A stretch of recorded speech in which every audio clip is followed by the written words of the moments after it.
Hey everybody, I hope that you guys have done well on the interval identification of the major thirds and minor thirds and the perfect fifth, because today we're going to discuss triads or chords.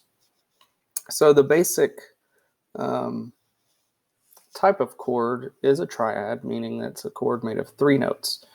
So we're going to discuss today the major chord and the minor chord and what makes the difference between those two. And in order to do that, you have to recall your intervals of a major third and a minor third and how many half steps you have there, as well as the interval of a perfect fifth. So, and you'll see those as we go through this as well. So the first one we're going to talk about is the major triad. And you see this little diagram here that when you have a chord stacked in its root position, root meaning the root of the chord, or I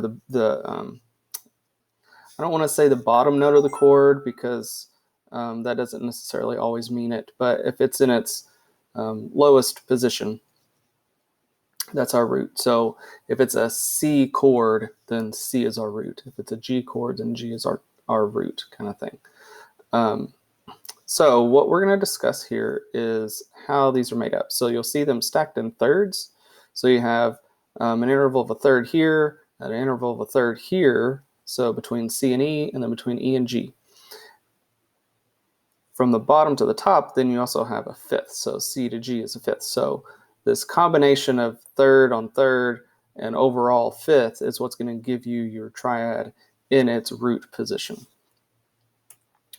Now, to figure out what makes a major triad is going to be determined by what specific intervals are between each triad. Okay, so we're going to start by building it off of C, so a C major triad. So C is our root. We're going to add the 2 notes on top of it, okay, meaning, a third and a third.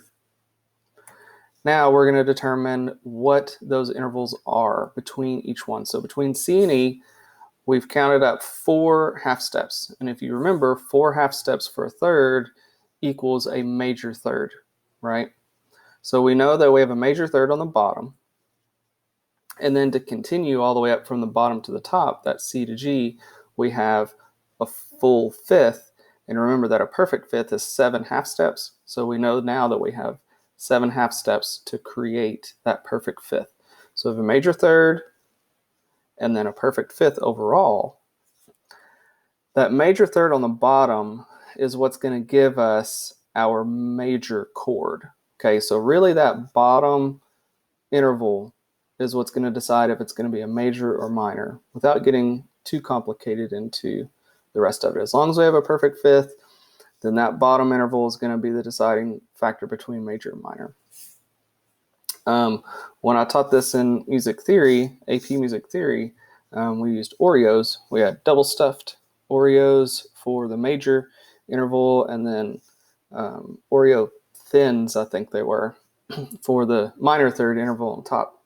So we would have little games in class on stacking Oreos to determine what our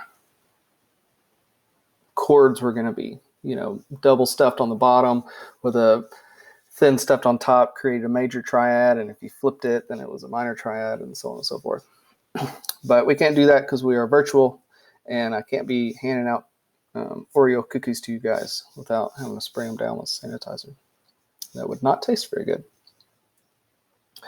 All right, so remember, third and third, so we want 4 half steps to the first interval and 7 half steps between all 3 intervals. Now, what this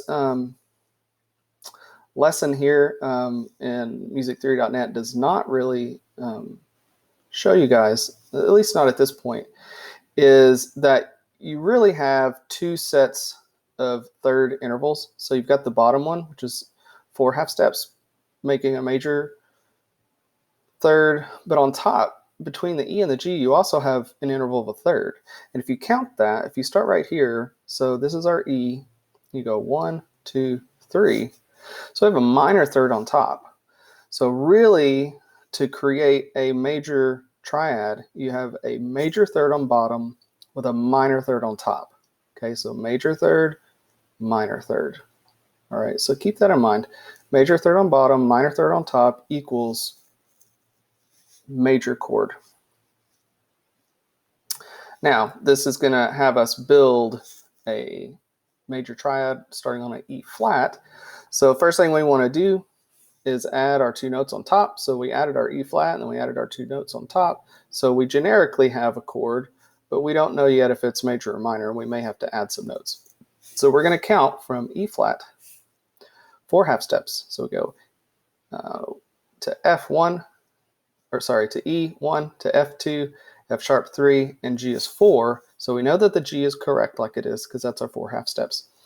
And then we can continue counting 5, 6, 7. When we get to 7,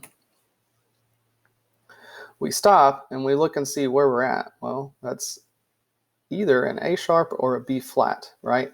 We look over here, and when we stacked them up, it ended up being a B, so we know that it's a B flat. So we need to add a B flat to that to create the major triad.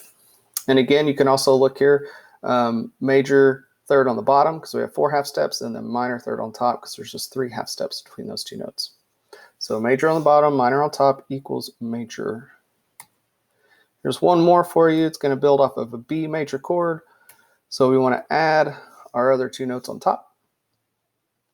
And then we're going to count 1, 2, 3, 4. We have a black key there. We look over here and we see that it's a D. So we look to the relationship here and we say, okay, well, that's higher than a D, so that's got to be a D sharp. And then we continue counting 5, 6, 7. We have another black key. We look over there and say, okay, well, it's based off of an F.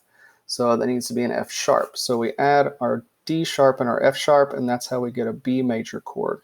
Okay, so it's literally just counting half steps and making sure that you are giving the accidental to the correct pitch. Okay, meaning it can't be a B to an E flat to a G flat. Okay, because it has to be a D and an F, right? Because they have to be thirds. You guys understand that? Because if I did an E flat and a G flat, even though it would sound the same, it would be